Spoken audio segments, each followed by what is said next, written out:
Hello there, welcome back. This is We on Wild as One. We are glad you're watching. I'm Eric Njoka. The headlines at this hour.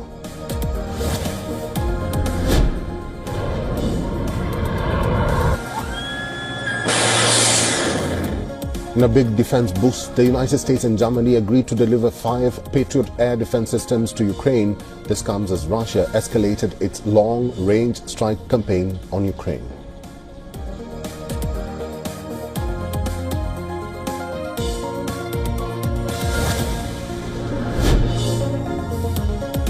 In a major political shake-up, Ukrainian President Volodymyr Zelensky appoints a new prime minister along with new ambassadors to 16 countries, says envoys need to support everything that causes Russia pain.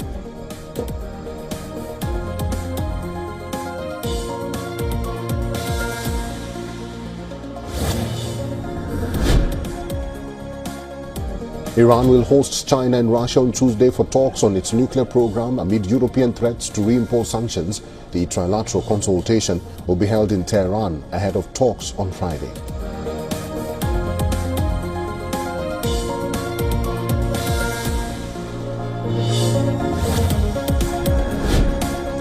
At least 20 people killed and more than 170 others injured after a Bangladeshi fighter jet crashed onto a school in Dhaka. It is Bangladesh's deadliest aviation accident in decades.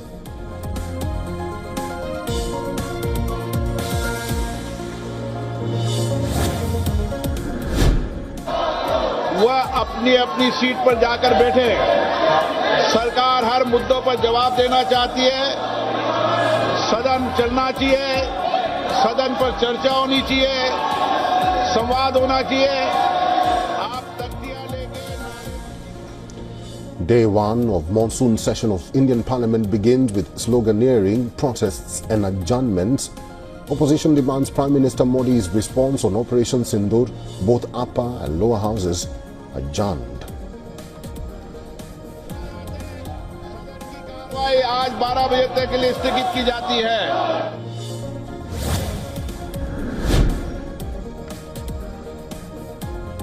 Vice President of India Jagdeep Dhankar submits resignation to President of India Draupadi Murmu, cites health reasons.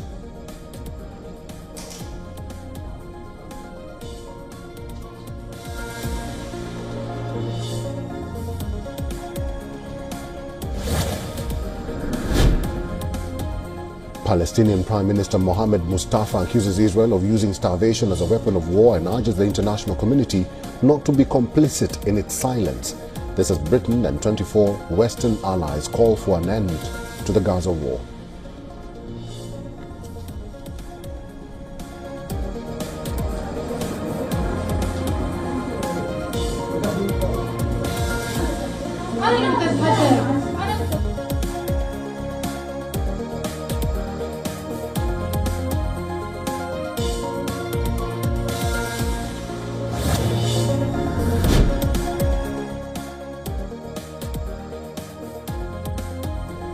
Yemen's Houthi rebels claim responsibility for drone attacks on Israel, including Ben Gurion Airport and the port of Eilat.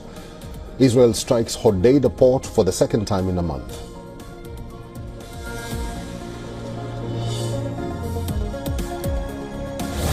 About 5 million above-ground pools are being recalled because of a deadly risk for children.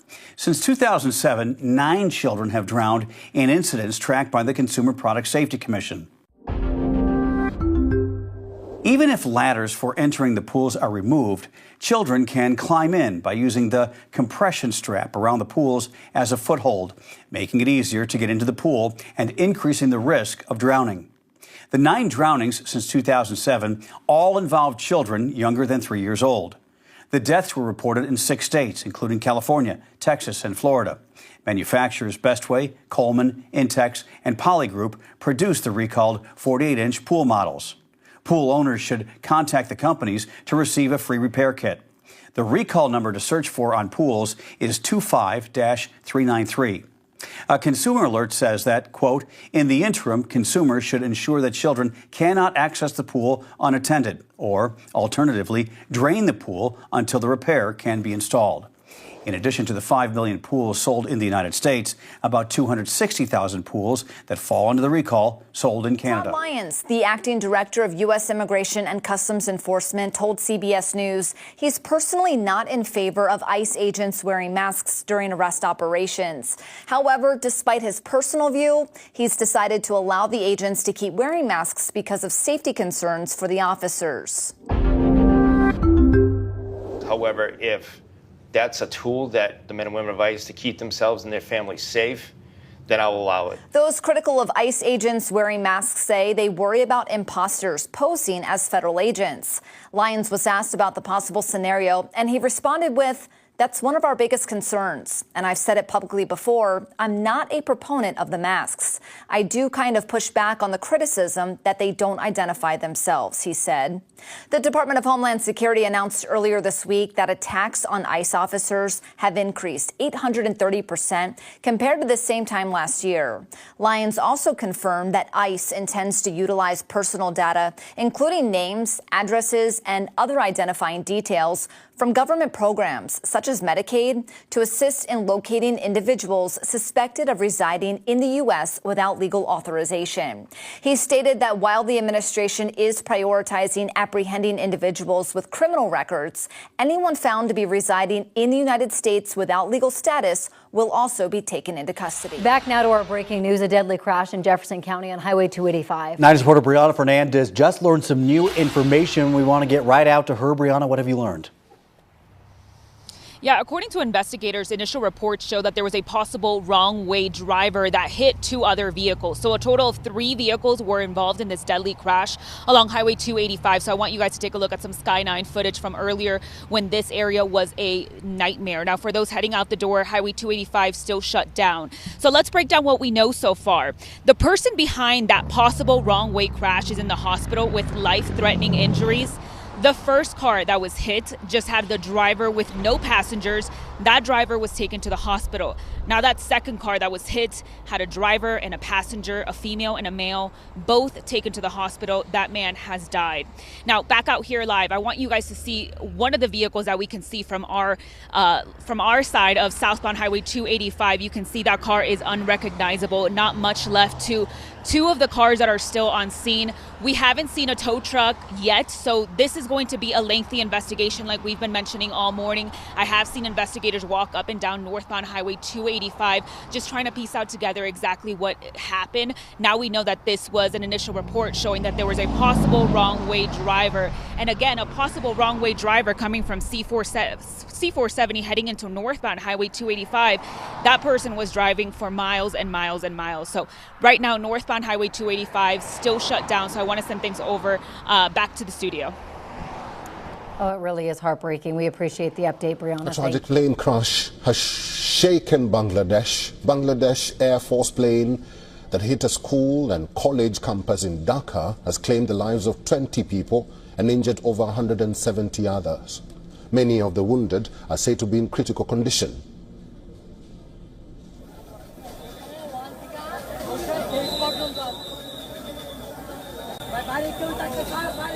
These are the images of the rescue operation following the crash of a Bangladeshi training fighter jet as firefighters spray water from hose over wreckage. Injured victims can be seen carried to a Bangladesh Air Force helicopter for immediate medical help. These are the visuals of the aftermath of the crash, in which a big fire near a lawn emitting a thick plume of smoke into the sky as crowds watched from a distance. Mostly students are among the victims as a training aircraft of the Bangladesh Air Force, the China-made F-7 BGI, crashed into the compound of Milestone School and College in Dhaka's Diabari Uttara. Many of the injured are said to be in critical condition. Bangladesh military has said that a committee had been formed to investigate the cause of the crash.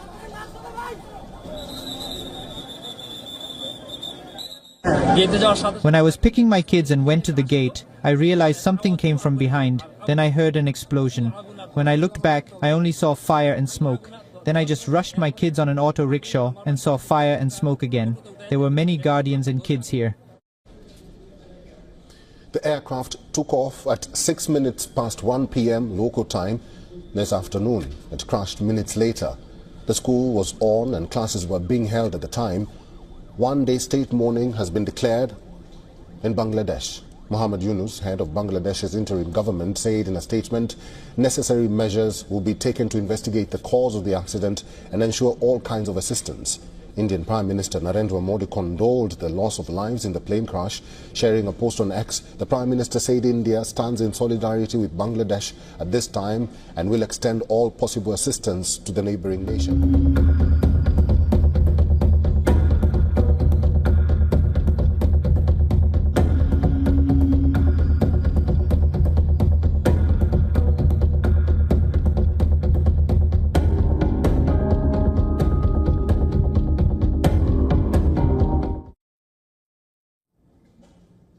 "19 years ago, Mumbai's lifelines turned into graveyards. 7 bombs exploded across first-class compartments, shattering lives and forever scarring the city. Today, in a verdict that shocked the nation, the Bombay High Court acquitted every single person accused, closing the chapter on one of India's deadliest terror attacks, with a verdict of not proven, not guilty. Justice demands answers. Yet, for the families of the 187 innocent people killed and over 800 wounded on 11th July 2006, the only answer delivered was disbelief. The prosecution utterly failed, and that's according to the High Court, demolishing years of investigation, thousands of witness statements, and the hopes of closure for a battered city. All 12 men, 5 previously sentenced to death, 7 to life imprisonment, now walk free. The convictions dashed as the court declared the evidence too unreliable and the case riddled with doubt. So what happened on July 11, 2006? A series of 7 bomb blasts occurred in the first-class compartments of 7 suburban local trains of Mumbai. That's between 6:23 p.m. IST and 6:29 p.m. IST. They exploded near the stations of Matunga Road, Mahim Junction, Bandra, Khar Road, Jogeshwari, Bhayandar and Borivali. 7 pressure cooker bombs packed with RDX and ammonium nitrate detonated with chilling precision, bringing Mumbai's rush hour commute to a standstill. Investigators raced to track down the perpetrators. 13 men were charged. Confessions were extracted, witnesses were paraded, and evidences were stitched together.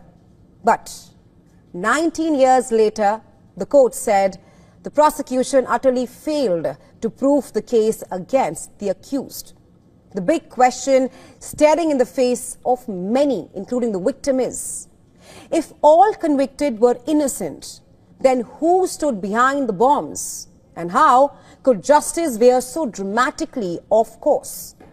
Until these deeper mysteries are resolved, the scars from that day will only deepen. 19 years ago, Mumbai's lifelines turned into graveyards. 7 bombs exploded across first-class compartments, shattering lives and forever scarring the city's psyche.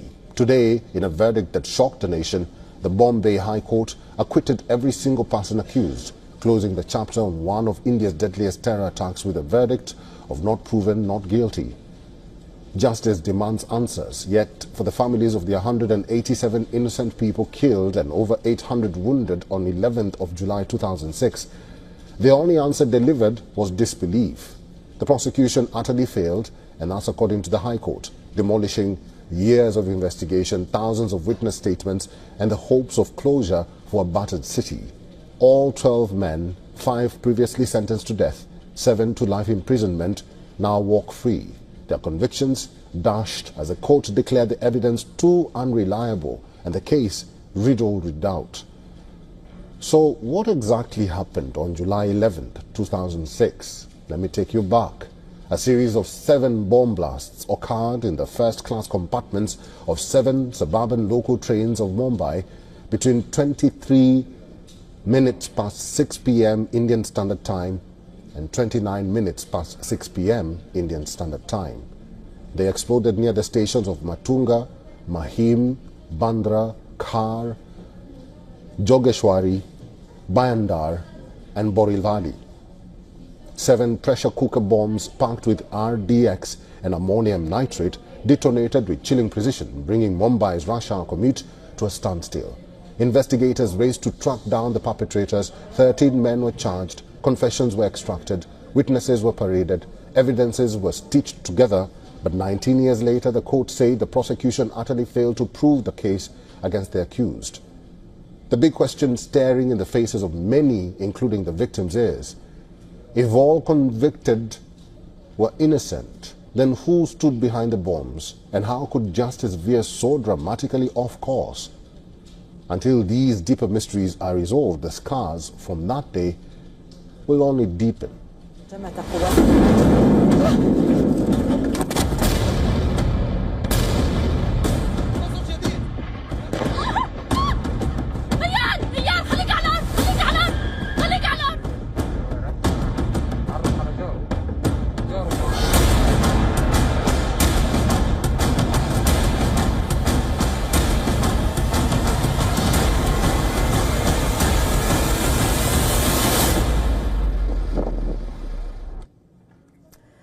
In southern Syria's Sweda province, the fighting has stopped, but the scars of last week's violence remains fresh. Hospitals struggle to cope as body after body awaits identification. The week-long conflict saw intense clashes between Bedouin tribes and Druze fighters, leaving more than 1,100 dead, and that's according to war monitors. Amidst the ceasefire, Syrian officials have begun evacuating hundreds of Bedouin families from the Druze community-dominated city of Sweda. Women and children are among those being relocated to safer zones in Syria's Dara province, that's from Sweda. And the capital, Damascus, as well, is under the supervision of the Syrian Red Crescent. According to Syrian state media, around 1,500 people will be moved from the conflict zones. Footage from the ground shows Bedouin families packing up and leaving the village of Al-Mazra, while armed security personnel have blocked key roads around Sweda to prevent further advances from either side and to enforce the fragile truce.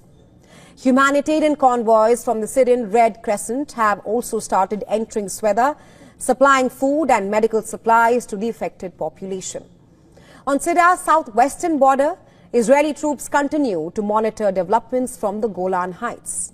Just last week, Israel launched airstrikes on Syrian military targets in both Sweda and capital Damascus. Among other areas across Syria, Tel Aviv claims it acted to protect its own Druze population and to pressure Syria into demilitarizing its southern region. But behind closed doors, Israel's aggressive posture has drawn criticism, even from its closest ally, about the Israeli strike on Syria's presidential palace. Well, a White House official reportedly described Israeli Prime Minister Benjamin Netanyahu as a madman, one who bombs everything all the time. U.S. President Donald Trump has reportedly directly confronted Bibi over an Israeli strike on a church in Gaza, demanding an explanation. The Trump administration last week also publicly distanced itself from Israel's military actions in Syria. U.S. State Department officials clarified that Washington did not support the Israeli strikes on Syria. I can tell you regarding Israel's intervention and activity is the United States did not support recent Israeli strikes. Well, in the latest, Tom Barrack, U.S. Special Envoy to Syria, in his words, said that the U.S. has no business in trying to compel Israel to do anything. Well, we can't compel Israel to do anything, can we? That's not, America is not here to compel Israel to do anything. We're here to use our influence to bring calm minds together to come to a conclusion. The U.S. has no business in trying to compel Israel to do anything. Well, for now, the ceasefire in Sweda is holding up, but the region remains on edge and the road to lasting peace appears long and uncertain. Global pressure is mounting on Israel to end the war in Gaza. 25 Western countries have jointly condemned the ongoing war. Britain, France, Canada, Australia and Italy, along with several other European countries, have demanded immediate end to the war in Gaza. Leading the charge, British Prime Minister Keir Starmer called the Gaza situation intolerable. His statement came during a high-stakes parliamentary hearing facing tough questions from members of parliament at the liaison committee. Prime Minister Starmer defended the UK's role, saying London is actively working with allies to push for a ceasefire. We have taken action, as you know, in terms of sanctions, in terms of what we're doing with arms sales, and we are working hard with allies to ensure we bring about a ceasefire. That is not straightforward, as you will appreciate it. The situation in Gaza is turning grim. According to figures released by Gazan Health Ministry and the United Nations Human Rights Office, more than 93 Palestinians were killed while seeking aid in the last 48 hours. The statement from Western countries marks one of the strongest expressions of disapproval since the war began 21 months ago. The constant bombardment has pushed Gaza to the brink of famine. Israel maintains that its military operations are legal. Tel Aviv has claimed that it has allowed enough food into Gaza to prevent starvation, accusing Hamas of diverting aid. But the United Nations has repeatedly said there is no evidence of widespread diversion of humanitarian supplies.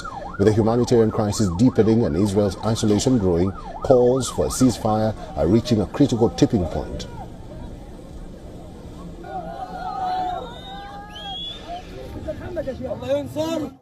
Since this morning, I've been looking for a kilo of flour and haven't found any in Gaza City. Famine has devoured our children. They go to sleep without food.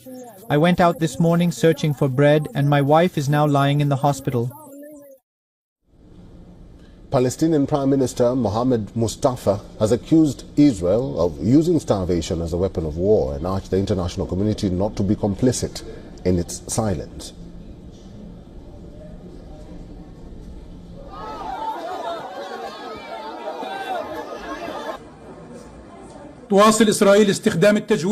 Israel continues to use starvation as a weapon of war, including killing more than 995 Palestinians waiting for aid from their own death traps. As UN official Tom Fletcher warned, hunger must not be met with bullets.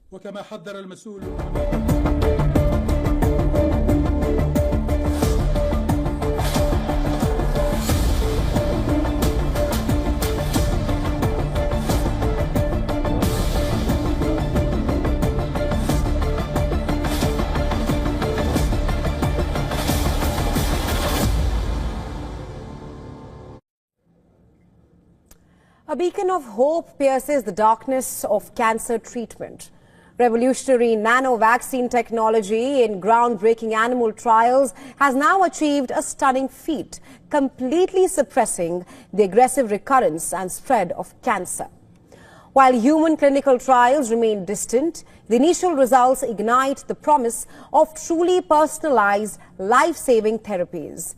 Cancer is an enemy that never stops adapting, returning after every clinical victory. But a new challenger just stepped onto the field.